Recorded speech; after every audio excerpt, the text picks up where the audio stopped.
오늘 우리 함께 나누실 말씀은 사사기 13장 8절부터 14절까지의 말씀입니다. 사사기 13장 8절부터 14절까지의 말씀 우리 함께 합독하시겠습니다. 마노아가 여호와께 기도하여 이르되 주여 구하옵나니 주께서 보내셨던 하나님의 사람을 우리에게 다시 오게 하사 우리가 그 낳을 아이에게 어떻게 행할지를 우리에게 가르치소서 하니 하나님이 마노아의 목소리를 들으시니라. 여인이 밭에 앉았을 때에 하나님의 사자가 다시 그에게 임하였으나 그의 남편 마노아는 함께 있지 아니한지라. 여인이 급히 달려가서 그의 남편에게 알리어 이르되 보소서 전일에 내게 오셨던 그 사람이 내게 나타났나이다 하매 마노아가 일어나 아내를 따라가서 그 사람에게 이르러 그에게 묻되 당신이 이 여인에게 말씀하신 그 사람이니까 하니 이르되 내가 그러다 하니라. 마노아가 이르되 이제 당신의 말씀대로 되기를 원하나이다. 이 아이를 어떻게 기르며 우리가 그에게 어떻게 행하리이까? 여호와의 사자가 마노아에게 이르되 내가 여인에게 말한 것들을 그가 다 삼가서 포도나무의 소산을 먹지 말며 포도주와 독주를 마시지 말며 어떤 부정한 것도 먹지 말고 내가 그에게 명령한 것은 다 지킬 것이니라 하니라. 아멘. 할렐루야. 예. 하나님은 이스라엘을 블레셋에게서부터 구원할 사사로 삼손을 세우시기를 원하셨습니다. 자, 그런데 삼손이 이제 태어나기 전부터 하나님은 그의 부모들을 하나하나 준비해 나가는 것을 보게 되는데요. 하나님은 먼저 마노아의 그 남편, 그러니까 삼손의 아버지이죠. 마노아의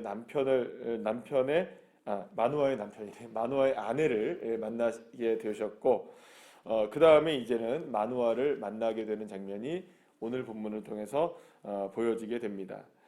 자, 그런데 우리가 다시 한번 생각해 볼 건 뭐냐면 하나님이 왜 이렇게 하나의 삼손이라는 사람을 준비하시는 과정이 이렇게 있느냐?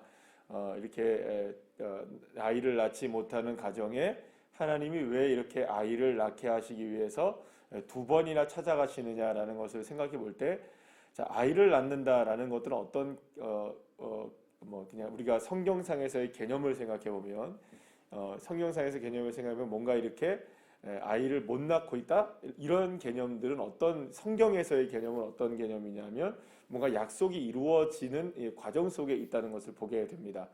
우리가 생각해 볼 때 아이를 못 낳다가 낳게 된 사람들은 몇 명 있죠. 특별히 처음에는 이제 그 아브라함의 가정이 그랬었고, 그 다음에 나중에 신약 성경에 넘어오게 되면 이제 말하자면 요한, 예수님이 태어날 때도 마찬가지였고, 거기는 좀 아이를 못 낳는 개념이 아니라 이제 하나님께서 이제 그렇게 수태고지를 통해서 예수 그리스도를 낳게 하는 과정이었지만 또 한 가지의 가정이 있었습니다.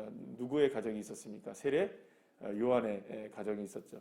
그래서 그 가정에서 이제 태어나는 것을 우리가 엘리사벳에게 태어나는 것을 보게 된다면 사실은 그런 모든 것들을 통해서 하나님의 약속이 이루어지게 되는 어떤 과정들이 이런 모습들을 통해서 이루어졌다는 것을 알게 됩니다. 그러니까 지금 아이를 낳아야 되는데 못 낳은 것이 있다면 이게 약속이 이루어져야 하는데 약속이 못 이루어지고 있다는 개념으로 보시면 됩니다. 그러니까 지금 하나님께서 아이를 낳게 하려고 하는 것은 이스라엘을 통해서 무엇인가 하나님의 약속들을 계속해서 이루어가길 원하시는데 그게 지금 막혀있는 모습들을 이렇게 보여주는 것이라고 볼 수 있어요. 그러면 이 막혀있는 것이 제대로 이루어지고 하나님의 약속이 이루어지고 또 우리 어제 함께 살펴보았던 것처럼 어떠한 압제로부터 이게 벗어나게 하시려면, 그러니까 거기서부터 구원받게 하시려면 무엇인가를 낳아야 되는데 지금 낳게 되는 과정들이 잘 안 되고 있다는 거예요.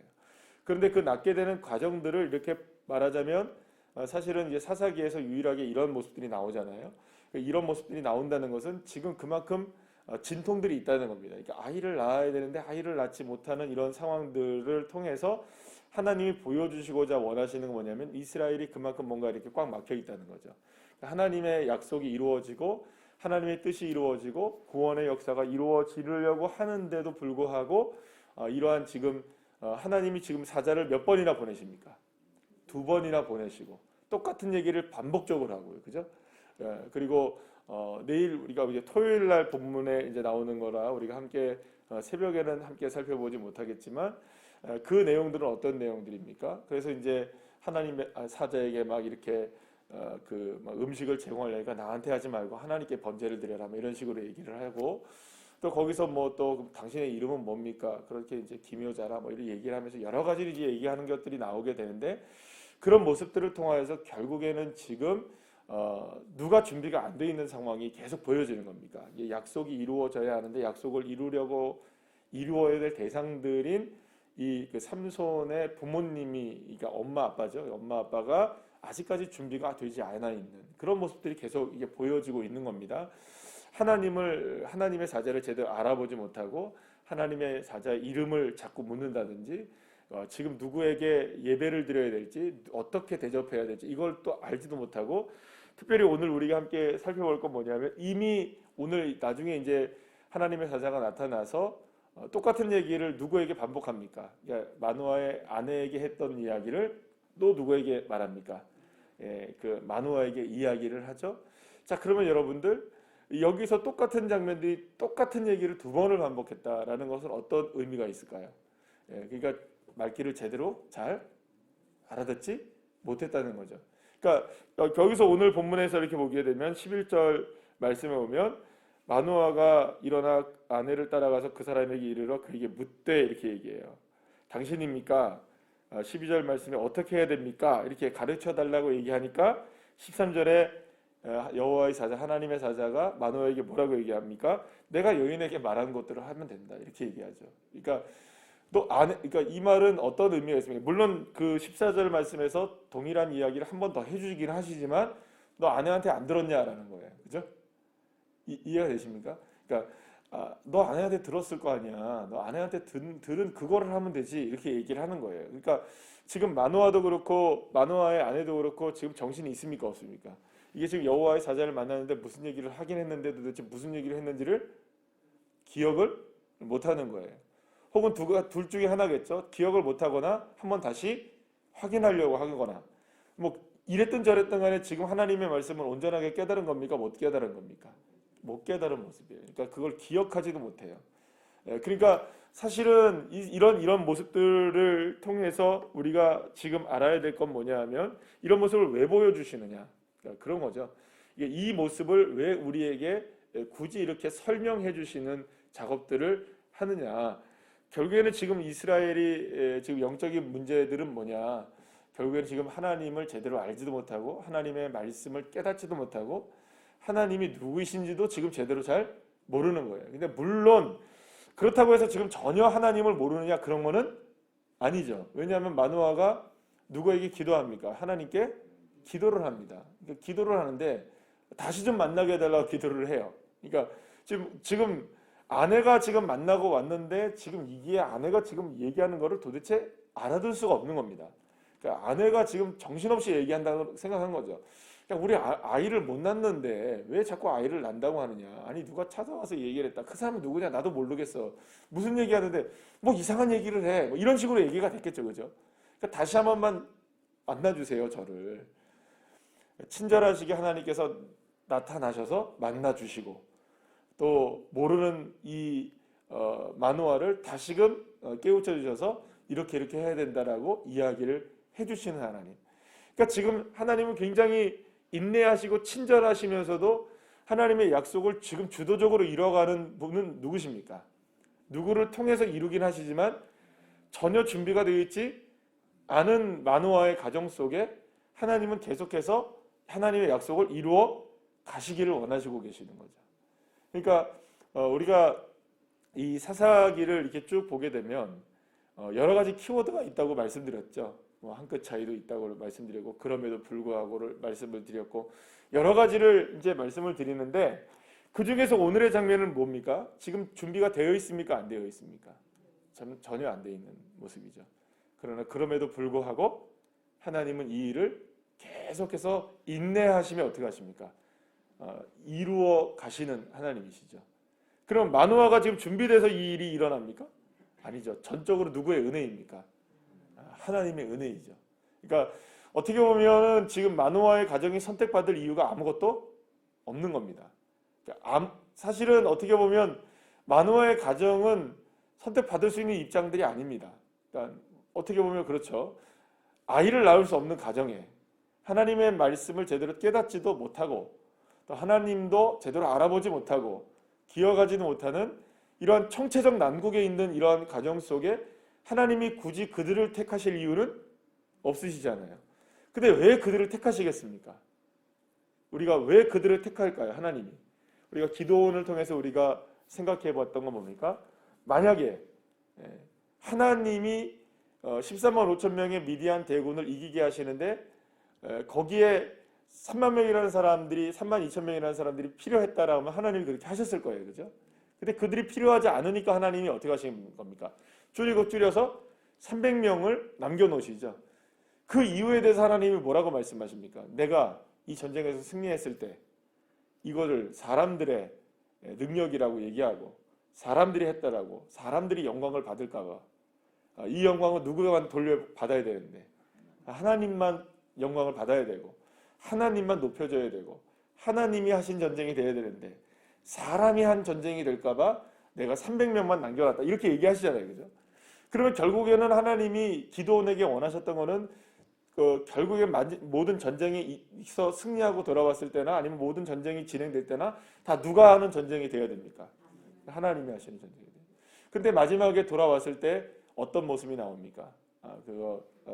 물론 내가 왕은 되지 않겠지만 뭐 이렇게 얘기하면서 자기가 에봇을 만들고 막 이런 얘기가 나오잖아요. 당신이 우리의 손에서 건져냈다 막 이런 식으로 얘기하잖아요, 사람들이. 그러니까 결국에는 이 영광을 누구에게 안 드리기 위해서 사람들에게 주지 않고 누구에게만. 그러니까 마노아나 이런 가정을 하나님이 택하신 이유는 하나님의 주권을 드러낼 수 있는 방법은 이거라는 거죠. 그러면 이게 우리가 늘 말씀드리는 우리가 이야기가 뭐냐면 딱 하나입니다. 나는 죽고 예수님이 사시는 거죠. 그러니까 우리의 삶에 있어서의 모든 것들은 다 예수 십자가 앞에 다 죽어져도 상관이 없는 겁니다.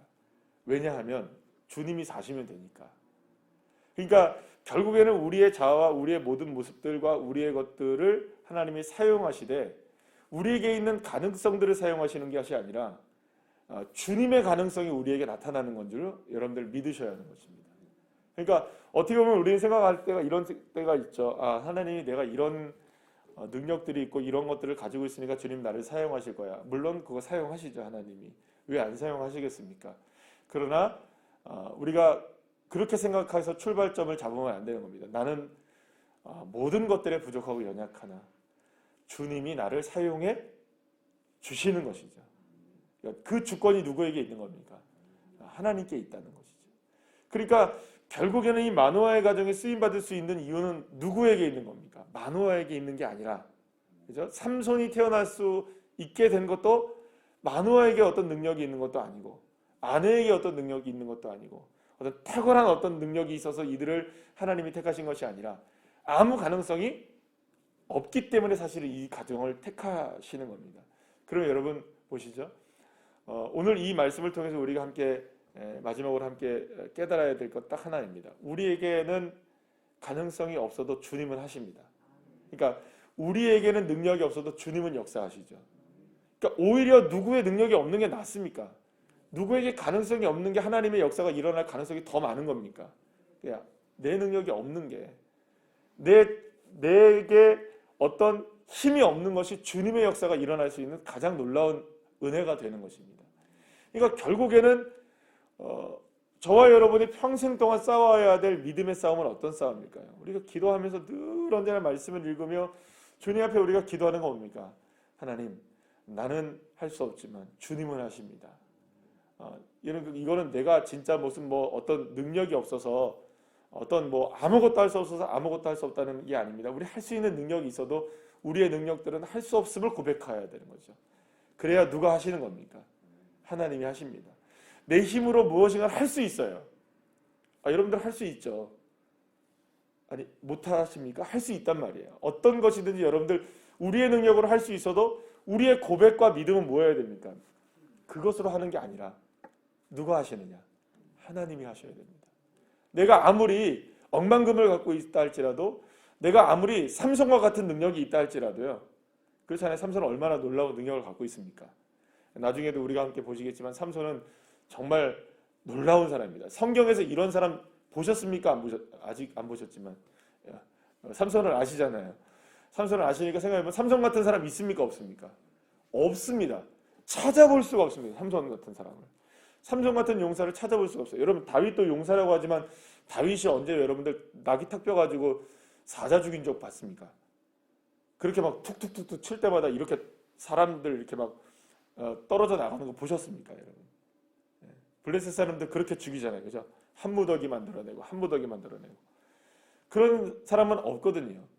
그러면 여러분들 착각한 게 무엇이었나요? 삼손이 착각한 게 무엇이었나요? 이 능력이 다 누구에게 나온다? 자기에게. 어디에서? 머리카락으로부터 나온다. 여러분들 머리카락으로 나오는 거 아니거든요. 착각한 거죠. 그러니까 자기에게서 나오는 게 아닌 거예요. 누가 주시는 거냐? 하나님. 맨 마지막에 누가 그걸 깨닫잖아요, 그죠? 삼손이 맨 마지막에 그걸 깨닫잖아요.